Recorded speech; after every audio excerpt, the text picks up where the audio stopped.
Апамды эстедим. Жээнбеков каза болгон Адинай Мырзабекованын үйүнө барды. Президент Сооронбай Жээнбеков бүгүн 16 июлда Борбор калаадагы стационарлардын биринде ыктыярчы медик болуп иштеп жүрүп каза болгон студент Адинай Мырзабекованын үй бүлөсүнө барды. Бул туурасында мамлекет башчынын маалымат кызматынан кабарлашты. Мамлекет башчысы Адинайдын ата-энесине, туугандары менен жакындарына терең кайгыруу менен көңүл айтып, анын атына багыштап Куран окуган. Эске салсак, 13 июль күнү ыктыярчы медайым болуп иштеп жаткан студент кыз Адинай Мырзабекова каза болгон. Кечээ Жээнбеков Адинайды эрдик медалы менен сыйлоо жөнүндө жарлыкка кол койгон. Түшүнүп турам, азыр эч бир сөз сиздерди соорото албайт. Өтө чоң жоготуудан улам, кабыргаңар кайышып турат. Сиздердин оор кайгыңыздарды тең бөлүшүү менен мен кезинде өз баласын жоготуп кайгыга батып турган апамды эстеп жатам деген президент Адинайдын апасына кайрат айтып жатып. Баарлашууда ата-энеси кызы туурасында айтып беришти. Адинай мектептен бери медик болууну кыялданып, Ысык Атадагы Юревка айылынын орто мектебин эң жакшы баалар менен бүтүргөн. Жалпы республикалык тестирлөөдөн жогорку бал алып, Ахунбаев атындагы медициналык академияга тапшырып, 5-курстун студенти болгон. Сиздер ушундай зирек, жашоону сүйгөн, адамдарды сүйгөн кызды тарбиялап өстүрдүңүздөр. Кудайым сиздерге, ата-энесине, туугандары менен жакындарына сабырдуулук, бекем ден соолук жана узак өмүр берсин деген Жээнбеков. Президент Мырзабекова биздин замандын баатыры экенин, ал мекендештеринин эсинде башкалардын саламаттыгы үчүн өмүрүн арнаган кайраттуу ыктыярчы катары калаарын баса белгиледи. Замирбек Жээналиев менен Дилбар Молдакулованын Адинай менен 4 кызы бар эле. Айгерим жана Бегимай студенттер, Жанел мектеп окуучусу.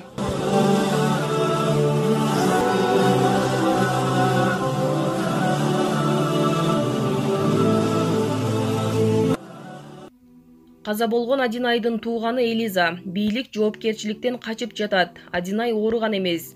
Каза болуп калган жаш ыктыярчы Адинай Мырзабекованын эжеси саламаттыкты сактоо министринин 2 тараптуу өпкө кагынуусунан каза болду деген божомолун четке кагууда. Адинайда эч кандай өпкө кагынуусунун белгилери болгон эмес, дейт эжеси Элиза Вести Чекиткейжи сайтына.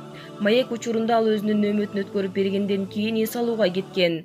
Андан кийин анын кесиптештеринин сөзүндө аны эс үчүн жоготуп жаткан жеринен табышкан. Ал көгөрүп кетиптир. Анда инфаркт болгондуктан ошол замат көгөрүп калган. Алардын айтуусунда ал күнү оор бейтаптар болгон эмес. Ыктыярчылар Адинайды Чүй Исановдагы тез жардамга алып барышкан. Ал жерде жандандыруучу дарыгер, адис жок экенин айтышкан. Ошондо ыктыярчы жандандыруучу аппаратты сурап өздөрү аракет кылаарын айтканда болбойт деп коюшкан.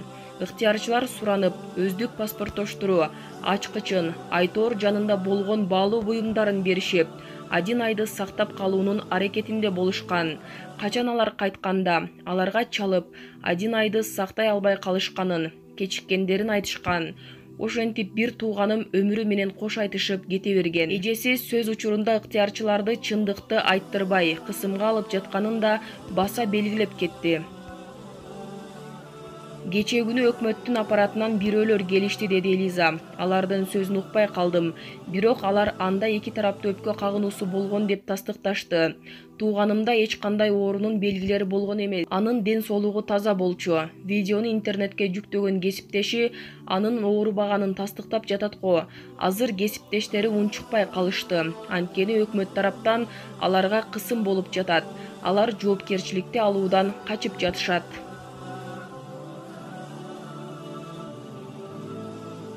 Сокулуктагы 38 жаштагы тургун $4000 жана $60.000 сом акчасын алдыртты. Сокулукта каракчылыкка шектелген адамдар кармалды. Маалым болгондой 2020 жылдын 14 июль күнү болжол менен саат 4:14 чамасында Сокулук районунун ички иштер бөлүмүнүн нөөмөт бөлүгүнө Алтын Ордо жаңы конушундагы үйлөрдүн биринде каракчылык болгондугу тууралуу маалымат келип түшкөн. Бул маалыматтын негизинде дароо ыкчам тергөө тобу көрсөтүлгөн дарекке чыгышкан. Милиция кызматкерлери тарабынан жүргүзүлгөн териштирүү учурунда төмөндөгүлөр аныкталган. 14 июль күнү болжол менен саат 3:10 чамасында 20-25 15 жаш курактагы балдар медициналык бет кап менен 38 жаштагы КН аттуу жарандын үйүнө киришип, үй ээсине күч колдонушуп, белгисиз курал менен коркутуп, $4.000, 60 000 сом акчасын жана уюлдук телефонун алып, Honda Fit үлгүсүндөгү автоунаа менен белгисиз тарапка из жашырып кетишкен. Бул окуя кылмыштардын жана жоруктардын бирдиктүү рейистерине жазык кодексинин 202 беренеси каракчылык боюнча катталып, сотко чейинки өндүрүш иштери башталган. Кылмыштын бетин ачуу үчүн Сокулук райондук ички иштер бөлүмүнүн кызматкерлери тарабынан бир катар ыкчам тергөө иш-чаралары жүргүзүлүп, жыйынтыгында Чөй облустук ички иштер бөлүмүнүн жана Сокулук райондук ички иштер бөлүмүнүн кызматкерлери тарабынан кылмышка шектүү делген 21 жаштагы ЭС, 37 жаштагы ЭА, 20 жаштагы ТК жана НБ аттуу жарандар кармалган. Алар убактылуу кармоочу жайга камакка алынып, зарыл болгон экспертизалар дайындалган. Учурда кармалган жарандардын башка кылмыштарга тиешесин териштирүү иштери жүргүзүлүүдө. Сотко чейинки өндүрүш иштери уланып жатат.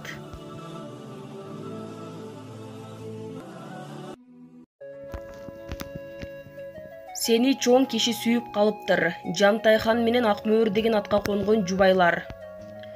Тоң районунун Төрткул айылынын 36 жаштагы тургуну Бактыгүл Алымбаеванын жолдошу өзүнөн 16 жашка улуу. Учурда алар 4 кыз, 2 уулду тарбиялап, 7-син күтүшүүдө. Бактыгүл жеңенин күйөөсү Акылбек Намазов 1968 жылы Ысык Көл облусунун Тоң районунда туулган. Ал эми өзүнүн кичи мекени Жалал-Абад облусу. Туулган жерим Жалал-Абад облусу. Учурда балдар менен үйдөмүн. Кайната жана кайненемдин колундабыз, мал карайбыз. Жолдошум 35 жашында үйлөндү. Мен болсо 17 жашымда турмушка чыктым. Жолдошум аябай баласак, мээримдүү ата. Кайын журтумда жакшы адамдар. 18 жашка толгондо улуу кызымды төрөдүм.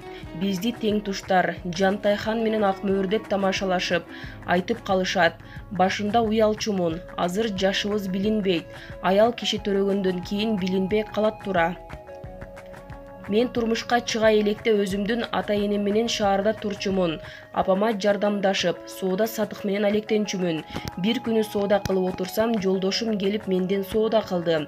Мен адаттагыдай эле күлүп жайнап, байке келип туруңуз дегем. Ал ошондо күндө келип сизден соода кылып турам деди. Ошентип күндө келип соода кылып жүрдү. Жанымда кафеде эжем иштечү. Аны менен да таанышыптыр. Эжеме сиңдиңиз жагып калды деп айтыптыр. Ал болсо жаш кыздын башына айлантпа деп кагып салыптыр. Күндө келип тамак ичип, чын эле сиңдиңиз жагып калды деп айта берчү экен. Эжем, мурун үйлөндүң беле десе, жок, такыр дептир. Анан мага эжем келип, ай, сени чоң киши сүйүп калыптыр деди. Ыя деп чочуп кеттим. Тааныштырып коеюн, күндө келип жатат, бирок жакшы бала экен. Мага жакты, сен да байкап көр деди. Макул деп тааныштым, мага да жакты. Чоң киши эмес, арык, келбеттүү, жылдыздуу, ичинде кири жок жигит экен. Ошентип 1 жылга жетпей үйлөндүк, айылга алып келди. Ошол бойдон айылда отурукташып калдык. Аллахыма ушундай күйөөгө тийгениме ыраазымын. Улуу кызымды төрөп келгенде абдан кубанып өзү карап жатчу. Бир күнү кызымды экөөлөп жуунттук. Анан тырмактарын күйөөм алып баштады. Ошондо кызым чаңырып жиберди. Карасак этин кошо алып салыптыр. Ошондон кийин балдардын тырмактарын албай калган деди ал. Бактыгүл жеңе кызыктуу окуяларын дагы эскерди. Күйөөмө эмнеге үйлөнбөй жүрдүң деп көп суроо беришет. Мени Снегурочкам деп эркелетет. Ушул Снегурочкам чоңойсун деп күтүп жүрдүм деп күлөт. Жаңы келгенде апам чоң борсокко сары майды сыйпап, оозума салганда араң жегем. Эң кызыгы күндө жүгүнгөм. Кээде унутуп калып, 2-3 жолу жүгүнүп салчумун. Үйдө 10 киши жашайбыз. Айылдын жумушу бүтпөйт. Кайненем 3 жылдан бери төшөктө жатат, жамбашы сынган. Аны карайм, талаа жумуштарына чыгам дегендей. Жаштарга кеңешим, бири-бириңерди сыйлашып, көңүл оорутпагыла. Күйөөңүн ачуусу келгенде сабырдуу болуп, анын сөзүн жана оюн уккула. Жини тараганда өз оюңарды айтып түшүндүрүп аласыңар. Коркпой көп балалуу болгула. Ар бир баланын өз ырыскысы бар. Кудайым ырыскысы менен берет. Максатым балдарымды аман эсен чоңойтуу. акылдуу, эл керегине жараган уул кыздардан болсо дейм. Балдарыма окуганга шарт түзүп берүүгө аракет кылабыз, деди ал.